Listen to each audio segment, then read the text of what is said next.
Hello, and welcome to the back room, where we talk about politics around the country, across New York, and right here in the Bronx. I'm Lisa Schiffren, your host. I'm a Republican speechwriter. David Eisenbach, presidential historian. And tonight, we're going to start by talking about this tragic story of the young Ukrainian woman, Iryna Zarutska, who was murdered in cold blood on a train, a light rail train in Charlotte, North Carolina, on August 22nd. The story just came out, as you know, because footage of the actual murder became available and is flooding the social media right now. Ms. Zarutska was a 23-year-old beautiful girl with her whole life ahead of her, on her way home from work at 10 o'clock on a Friday night. We're working at a pizza parlor, when DeCarlos Brown, with 14 arrests for various crimes and misdemeanors, stabbed her apropos of nothing. He was sitting behind her, he got up, and he stabbed her to death. She cowered in front of him, and he was unmoved. In fact, he said, I got a white girl.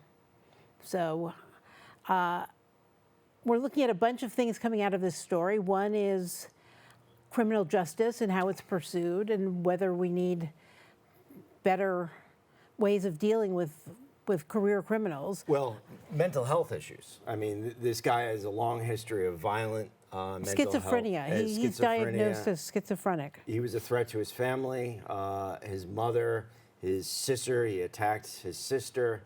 They didn't know what to do with him. And I have a great deal of sympathy for his family because, you know, these serious mental health, violent mental health issues, it's hard for a family to deal with if you don't have great means. And in terms of what the law could do, he went to jail for 5 years. And when he got out, he was, of course, worse, according to his sister. So, well, one of the things the law could do. What could the government actually do unless he's committed the crime that his family even knew was kind of inevitable? Well, so now he's going to be charged on with federal charges, including murder, and he will face the death penalty, among other options. So there should be something in between. Before the death penalty, you should be able to be institutionalized. We used to do that, and we don't do it anymore. And it's a disaster to not have the option of putting seriously mentally ill people into institutions where they can be taken care of. This was all done away with by Republicans and Democrats on the basis of civil rights, and it was a failure. It's clearly a failure. Yeah, well, again, there are no easy answers on this one. One thing that is kind of clear, they're not going to be able to convict him on a federal crime on this. He's going to get off on insanity. He clearly has mental health issues. So this is a political stunt. You know, once again, the Trump administration not really doing anything other than getting a headline or two. Well, apparently, I was watching a news conference this afternoon. The federal guy who is, in fact, bringing the charges, this started the day after the murder. The murder was August 22nd. He started bringing these charges on August 23rd. So I don't think it's a stunt. It is a stunt. Trump found out about this 2 days ago. It's a stunt. This is a grandstanding moment. Had she not been an attractive blonde, no one would give a damn. And this is something that kind of goes into the wheelhouse. It gets Fox News very, very excited. it doesn't actually address what is a serious problem, which is the mental health crisis and what to seriously do about those who are violently mentally ill. I think which it this does guy- address it. It is the Well, only way our just- society knows how to actually bring up a topic like this. Like there has to be some tragic occurrence for Right, people but then to talk seriously a about. serious conversation and not some stunt charging somebody with a death penalty on what, terrorism charges? Is that what we're going for here? And it clearly wasn't that. He's mentally ill. He's got a long record of that. And it's a stunt. There's no way he's going to get convicted from this. Look, we've got plenty of people like this in New York. I mean, thank God nobody's been murdered in cold blood in this way, although somebody was set on fire and killed. And I mean, but we've got plenty of these people on the subway sitting around waiting to create mischief. So I think, and other cities have them too. These stories are often covered up because there's a high percentage of criminals who are black, and it comes out with racial overtones. People are afraid of that. Yeah, and again, it gets a few headlines. People get outraged, and nothing really gets done. And it would be nice if there were some consistent discussion about what we can actually do that does respect the rights of people with mental health issues, but at the same time keeps them in good conditions off the streets. Well, it has to respect the rights of people who are vulnerable to these people. Well, I know, but you can't convict somebody of a potential crime they might actually No, commit. no, of course that's true. Of course that's true. So that's a problem. Yeah, yeah. And like I said... But by the time you've got 14 convictions, most of which are for violent crimes, it's pretty clear that there's a problem. And it was clear to his family, but where do you turn? And if there was some way, maybe sort of greater outreach so that people know where to turn to. Well, one real when they problem are in is that need the like this. Democratic Party has become a patron of these criminally insane criminals. The mayor of Charlotte, some woman, actually, her first public comment was to express compassion for him because the system had failed him. The system didn't fail him. The system did fail him. Of course the system failed him. But the system mostly failed this girl. Yeah, yeah, and his family. So it's not a clear-cut story, and it's a tragedy on so many sides, and it is a shame. Yeah. So you don't think anything positive is going to come out of it? No, not if the reaction from the administration is let's throw the book at him, let's go for the death penalty, and then this whole thing he gets off because of insanity. I think that's not a discussion. That's just a headliner to it. I think there will be legislation forthcoming to suggest, mental health Well, care. that'd be good. Again, that's going to require a lot more than yelling and screaming on Fox News, which is what we've seen from the discussion of this thing so far. Well, yelling and screaming on Fox News is a fine way to start a discussion.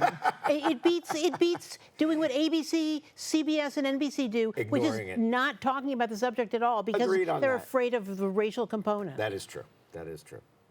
So New York City, a lot of news this. Oh, we're not ready for New York City. We're not ready for New York City yet? No, no, All right, we what have a else you little time. got? We have to wait for our public service announcement for New York City. RFK Jr. took a beating in Congress last week because he mouthed off to a bunch of Congress people about their donations from Big Pharma and how that colors their views on things like vaccines. What do you think? How's he doing? Some people have been upset with him, including some Republicans. Yeah. Some people think he's gone too far and that he's not serious. What do you think? Well, he's definitely serious. I think that, this was not something, we're talking major changes. It can't just be done overnight.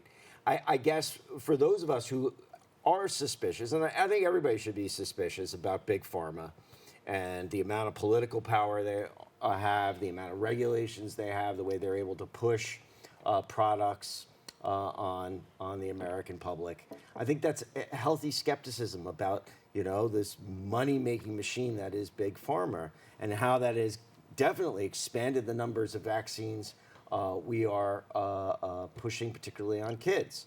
All right, that's Yeah, legit. it's like 80 vaccines that you get by the time you're 2 years old. That's a lot of vaccines. It's way too many. And I'm not a scientist. I don't know. When we were kids, it was 15.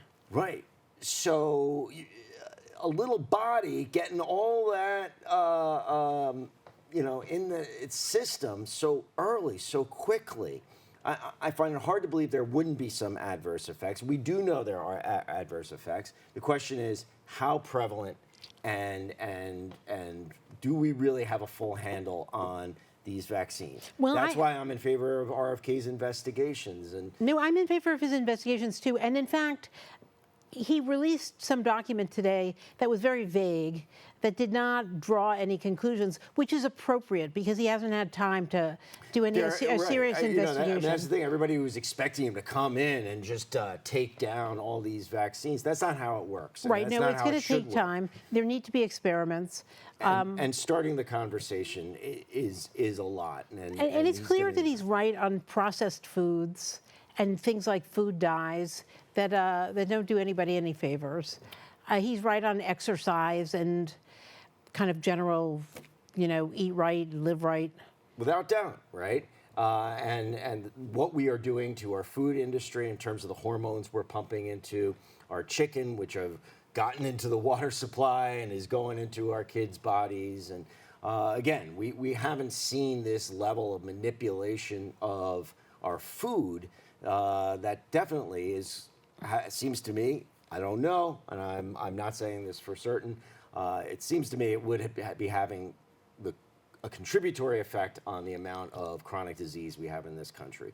We are not a healthier society than we were 30 years ago. No, we're definitely not. We have high rates of diabetes and heart disease and cancers, and it's a lot of things that come from too much food, too much of the wrong food. And we should be improving, not getting worse as a society, and we're getting worse. And so somebody in there talking about how we can get back on track and make America healthy again, all the power to him. Right, I agree. I think the people he's got around him are actually pretty good. I think Bhattacharya is very smart, and even Mehmet Oz sounds more intelligent than he did when he was a TV star. Or when he was running for Senate. Yeah, he didn't sound so good when he was running for Senate. What's so frustrating to me is it's like RFK Jr. is a lightning rod. He's like almost like Trump to the Democrats in the Congress and on these committees. Like they can't his sister disowned him. anything without calling him a nut.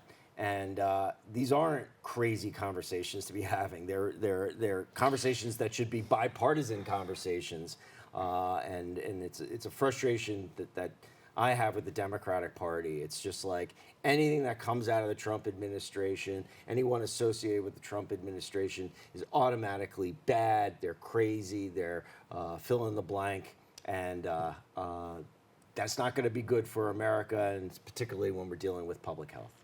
I totally agree. We are going to go to a public service announcement now. Please stick with us. We'll be right back. See you in a minute.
At the Marijuana Regulation and Taxation Act that amends New York City Labor Law 201D. It balances legal rights of workers and those of employers.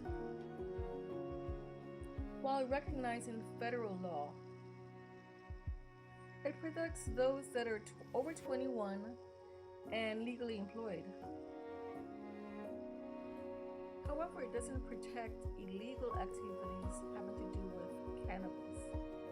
Protection is regardless of immigration or citizenship status. Here's the rundown. Between work hours, it grants employers certain abilities. But employers can't restrict employees' use of cannabis during non-work hours.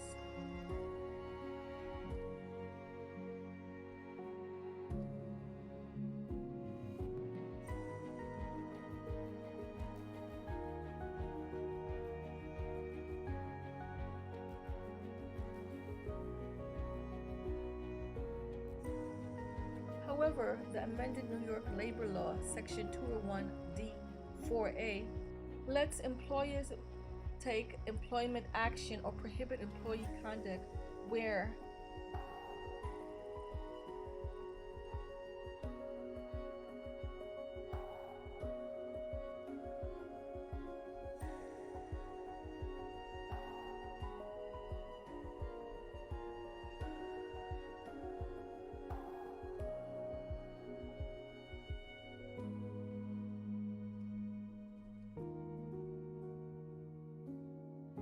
employers can't drug test employees except in situations where it's mandatory by the state or federal government for certain jobs.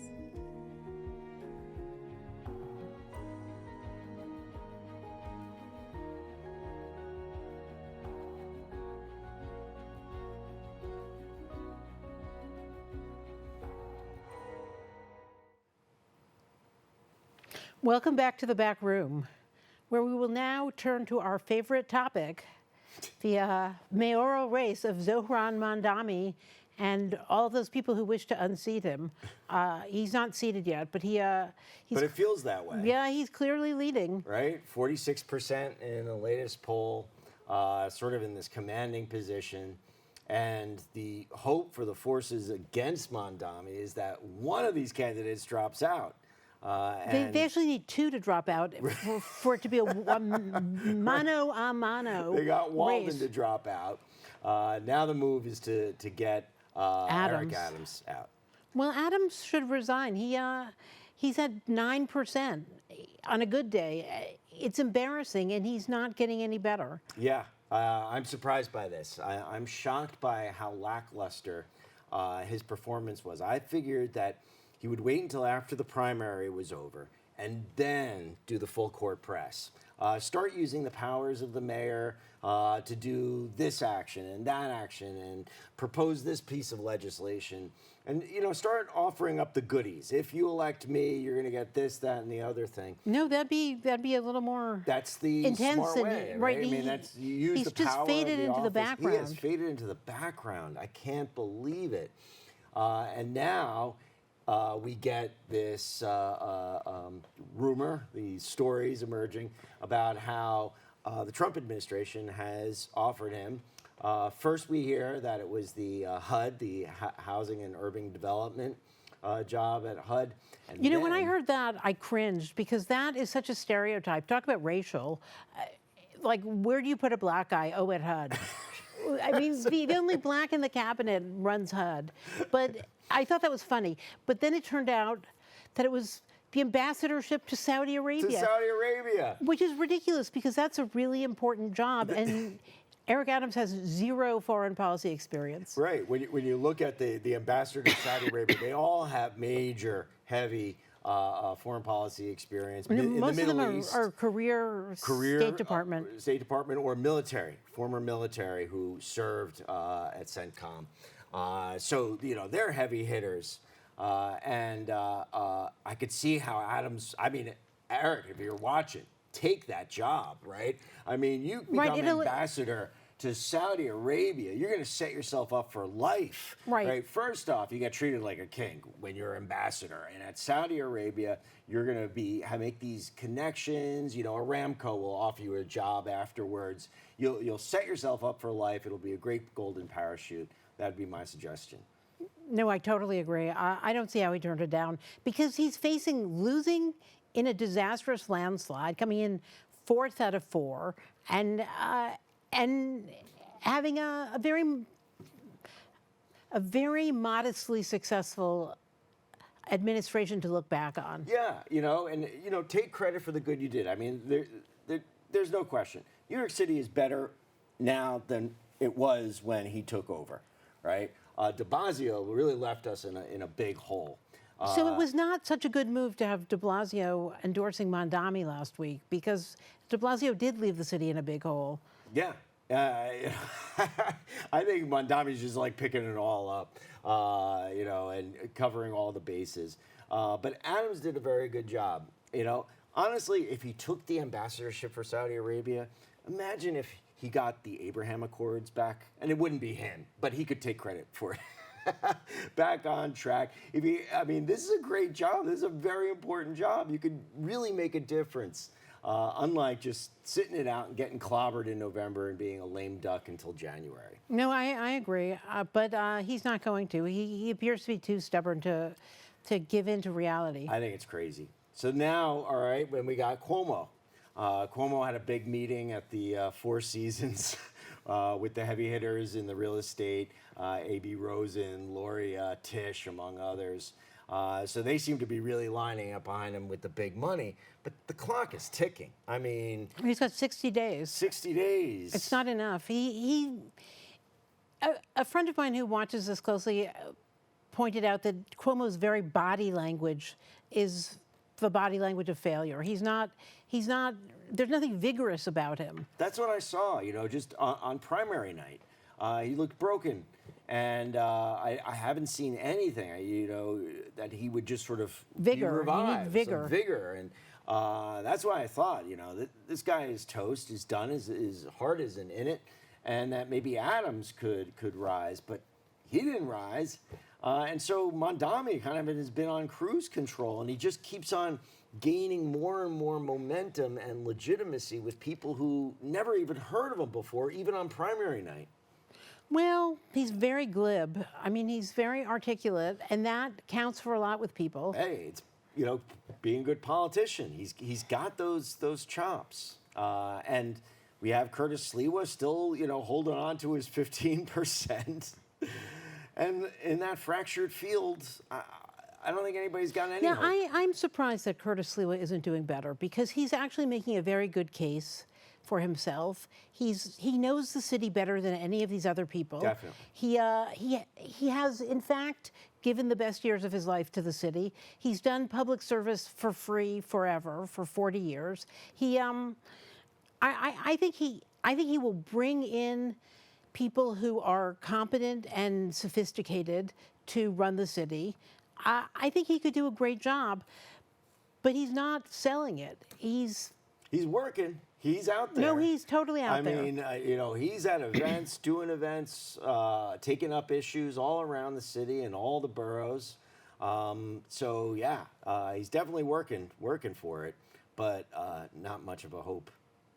No, and yet these Democrats, these powerful, important Democrats like Chuck Schumer or Kirsten Gillibrand, they seem unwilling to actually endorse Mondami wholeheartedly. Governor Hochul, who herself is on thin ice, she won't endorse Mondami when she, in fact, supports all of his bad policies. But she's looking at a re-election, and she's kind of concerned and scared. If Mondami wins, he's going to have a big following. He's got that Bernie supporter network. If he becomes mayor, he's going to be a major force, and she's going to have to deal with him. At the same time, she's going to be worried about losing upstate, Westchester, Long Island. Adults in New York State over the age of 40? Over the age of 45 who are not voting for Mondami, right? So, she's got a real problem. Either you lose the kids or you lose the adults. No, she does have a real problem, which is good because she deserves to lose. And Elise Stefanik. Could really benefit from this. So I think she just does not want to commit. and she's hoping. You know, Elise Stefanik is a quantum level smarter than Kathy Hochul. I agree with that. She's just smarter, and know- she's better on policy. Yeah, well, the policies, that's the I don't know debate. how much charisma she has. I mean, Kathy Hochul, how much No, charisma? Kathy Hochul has zero charisma. In a race for charisma, I'd actually go with Antonio Delgado, who's challenging Hochul in the Democratic primary. Oh, is he? Yeah. It's been quiet on there, but we still have to wait until after the mayor's race is over before that governor's race really starts cooking. No, that's true. But it is a little weird that she won't actually endorse Mamdani when he did win the primary. Because it's not like, she is pretty left-wing herself. She's endorsed all of these policies like the no cash bail, these disastrous policies that have been disastrous for the city of New York. The same New York City real estate billionaires who are pumping Andrew Cuomo with cash right now are the same ones she's going to need next year. So she doesn't want to antagonize them. And so Well, if she's they're just smart, totally they'll playing back it Elise safe. Stefanik.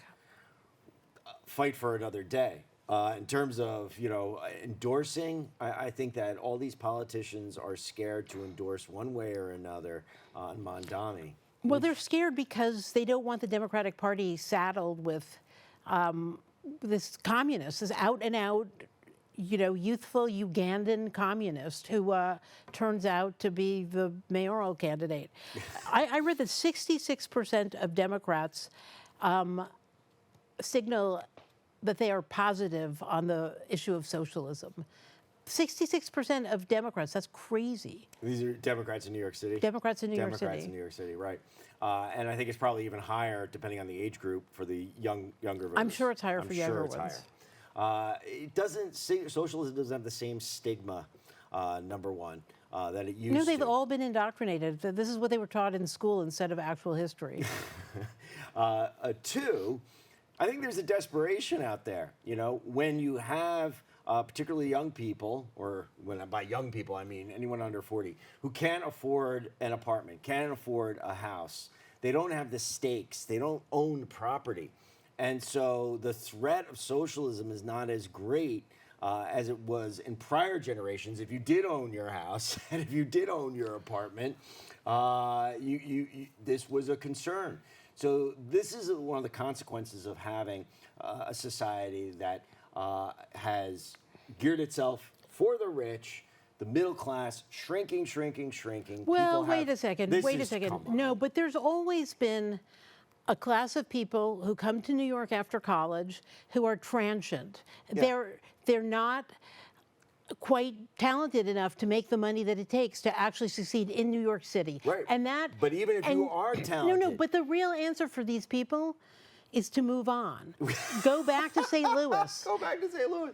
Right. Okay. But even if you are talented now, good luck trying to afford an apartment. Where a studio is $600,000. Well, and that's why the smart thing that both Andrew Cuomo and Curtis Sliwa are doing is getting out the vote among homeowners and co-op and condo owners. Not enough of them to win an election. You know what? Unfortunately, we are at our time's end. There's so much more to say about the Mamdani campaign. Thank you so much for being with us tonight, and tune in next week when we'll be back to you with more Mamdani.